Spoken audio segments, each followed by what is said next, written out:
Living buildings are the future because they operate in the basic fundamental laws of nature. For too long, we've been just building the same crappy buildings everywhere and adding fossil fuels to heat them or cool them and make them comfortable. But that just doesn't make sense. It never made sense, but in the era of cheap fossil fuels before climate disruption, when we didn't know better, today we know better. We need buildings that work with nature. And that's what a living building is. That's what the Bullit Center is designed to be. And so energy, water, materials, chemicals, forests, all of these things, we have to respect these things and operate within the bounds set by natural laws, live in harmony with nature, not fight against it, not destroy it.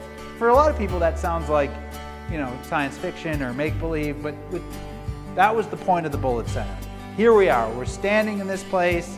It produces more energy than it uses. It produces more clean, fresh drinking water than it uses.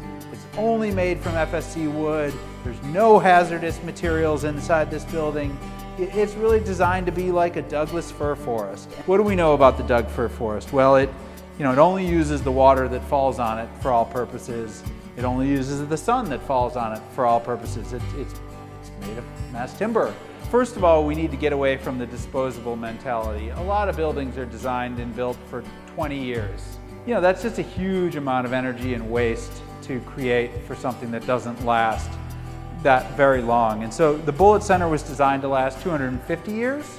Like the metal panels on the side of the building are easy to remove and replace. If they rust or if they need to be, something gets damaged, it's not hard to replace them. All of the mechanical systems in the building are mounted on the exterior of the walls. So you don't have to rip open walls to change a pipe or to change a wire, or maybe to put in whatever the new technology is. We are obviously in a climate crisis, and our buildings contribute about 40% of the emissions driving climate change. And mass timber is a good solution, but we're not going to harvest our way to climate stability. We're going to grow our forests longer. We're going to protect forests. We're going to replace high emitting concrete and steel with low emitting materials like wood. But we're also going to do things like using recycled steel and recycled concrete. So there really isn't a silver bullet in this. It's a lot of strategies we need to try to employ to address climate change. We have to think about things differently to promote more renewable energy, obviously phasing out fossil fuels and all the pollution they cause, that are driving. At this point, there's no reason not to build a building that's entirely powered by renewable energy. Do I look like a lunatic? Yes. Okay, good. So now we're still on the roof. We set the Bullit Center, it's about a mile from downtown Seattle. Basically in downtown Seattle, if you don't build 20 or 30 or 40 stories, you can't pay for a building that's 6 stories tall. So we wanted to be outside of the central part of the city, but very close in. And we're in an area that's zoned for 6 stories. And so this is actually the most common building size in the United States, about 50,000 square feet.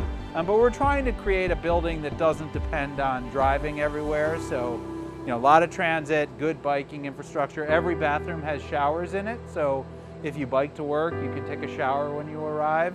The idea is we're very close to a lot of businesses and homes. And so people can walk or ride their bike or take transit.